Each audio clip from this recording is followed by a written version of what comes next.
Hayya akkam jirtu hordoftoonni YouTube chaanaalii koo har'ammoo akkaataatti wachaa horii YouTube irratti guddifatanii isinitti argisiisa. Sababni isaa namoonni baay'een yeroo baay'ee subscriberii 1000 guuttatanii wachaa horiin isaanii 1000 guutuu fi didee waan rakkisuuf sana fooyyessuuf jecha akkaataatti wachaa horii YouTube irratti guddifatanii itti monetize ta'an walitti argisiisna. Jalqabaa hanga dhumaatti na hordofaa. YouTube koo subscribe, share, like gochuudhaan video kana daawwadhaa. Jalqabaa hanga dhumaatti na hordofaan afirraa kootii gara sanatti isin dabarsa. Egaan illee kuno tooftaa kana fayyadamuudhaan YouTube koo dabaloo miidiyaa kan jedhu kana irratti fayyadamee argeera bu'aasaa argachuudha. Fakkeenyaaf dabaloo miidiyaa kan jedhu kana viidiyoo gaggabaabaan irratti gadhiiseera umurii 7 tokko osoo hin guutin watch timing koo kuno 1K naaf galeera jechuudha. 1.0K jechuun watch horii 1000 garuu subscriberiin kun immoo 253 wayiidha. Kanaaf bu'aa baay'ee qaba jedhee yaada. Tooftaa kanatti fayyadamtanii fayyadamoo taatu jedheen abdadhaa. Ani desktop irratti hojjechuu waan hin dandeenyeef kan namaa bu'uura godhachuudhaan isin hojjedha. Na hordofaa. Sa'aatii 4,800 haala salphaa ta'een viidiyoo sa'aatii tokko yoo gadhiistan guyyaa 10 gidduutti sa'aatii 4,800 argachuu dandeessu. Akkamittiin akka ta'e waliin ilaallaa na hordofaa. Tole wachaa horii 4,000 karaa salphaa ta'een yeroo gabaabaa gidduutti akkamittiin argachuu dandeenya kan jedhu ofii kooti kanan fayyadamee argee fayyadamaas jiru. Yoo interneetii gaarii qabaatan kan baay'ee isin fayyaduu danda'udha.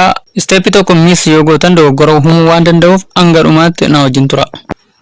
Tole amma kallattiimaan gara browserii Chrome dhaqna.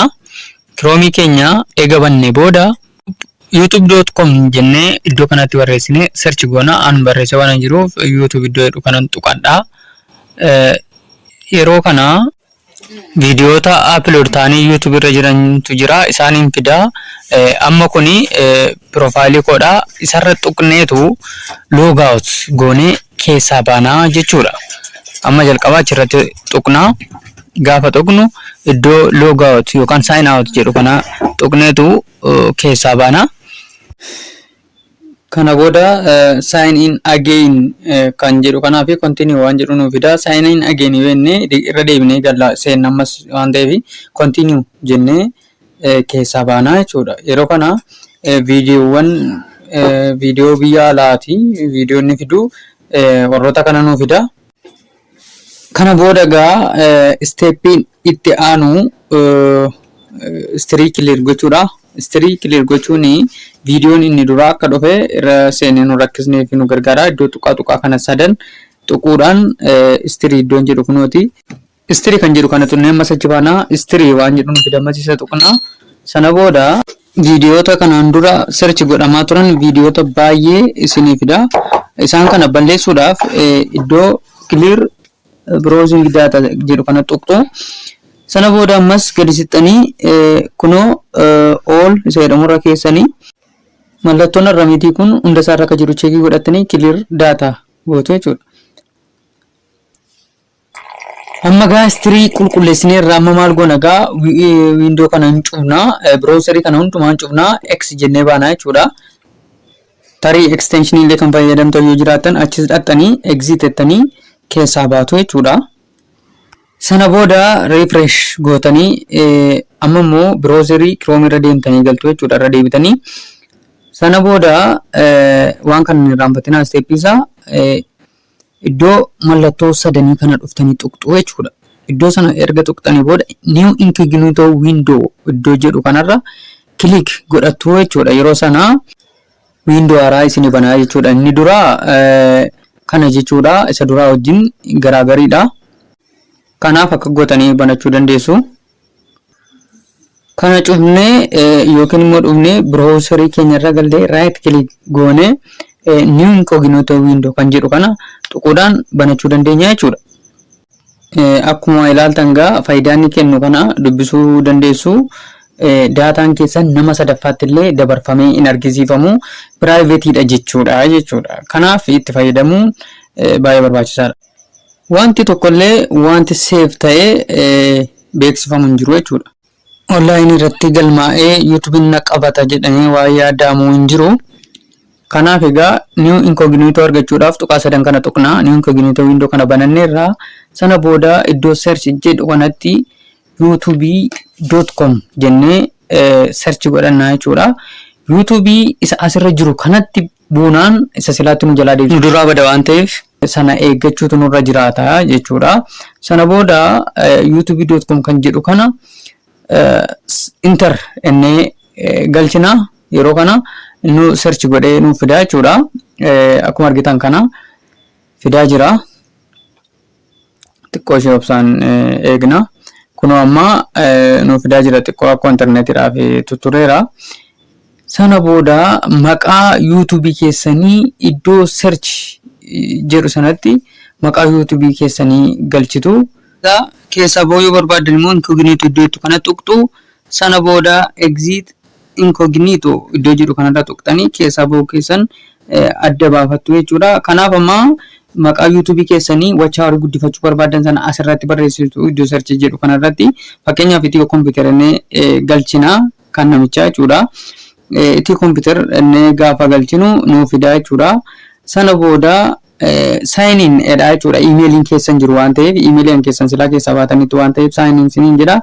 Kanaaf viidiyoowwan achi jala jiran in fida. Nus yeroo kana playlist iddoo jedhu kanarra iddoo kana tuqna.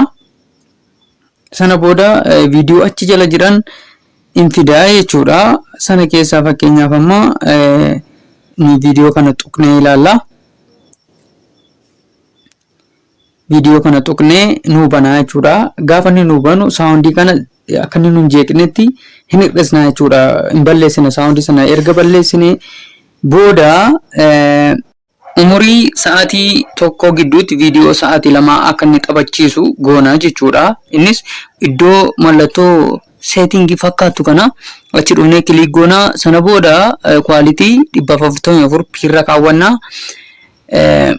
Amma achumatti deebinee speed isa kana lamarra kaawwannaa jechuudha. Isa booda kunoo akka kanatti nu fida. Sound isaa hir'ifanneerra.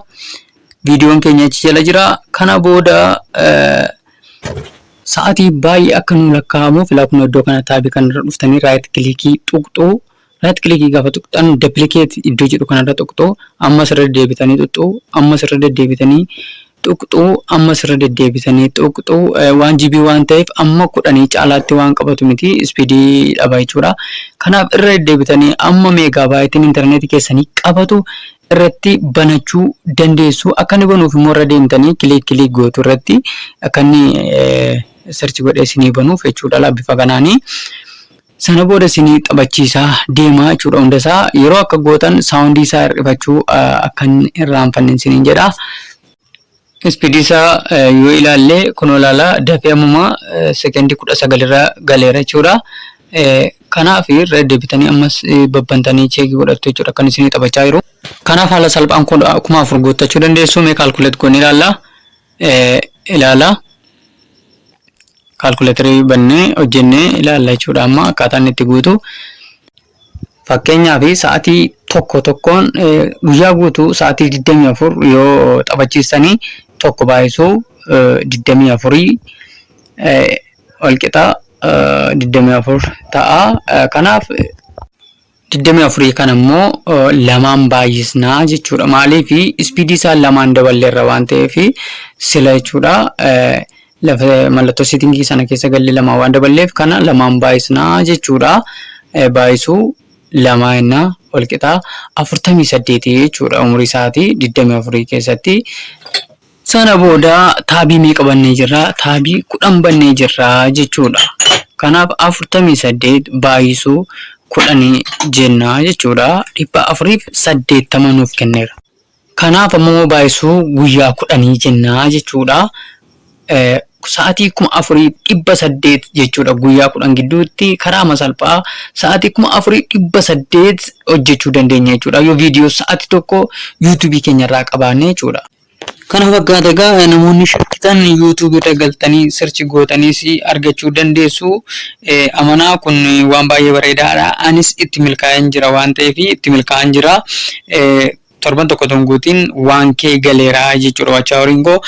Otuun subscriberii kuma tokkoon guutate wachawriin koo gaa kuma afur guutuuf deema bifa kanaa yoo ilaalle isin gaafa fayyadamtanii speedii viidiyoo keessanii lamarra kaa'uun hin raanfatinaa quality isaa 444p irra kaa'uun hin raanfatinaa incognito jala seentanii incognito irratti fayyadamuu sin hin raanfatinaa akkuma isin argitan kompiitarri kollee biizii ta'an jiru kanaaf carraa gaariin isin hawwaa YouTube koo subscribe share like na gochuun dagatinaa naferraa kooti bye bye.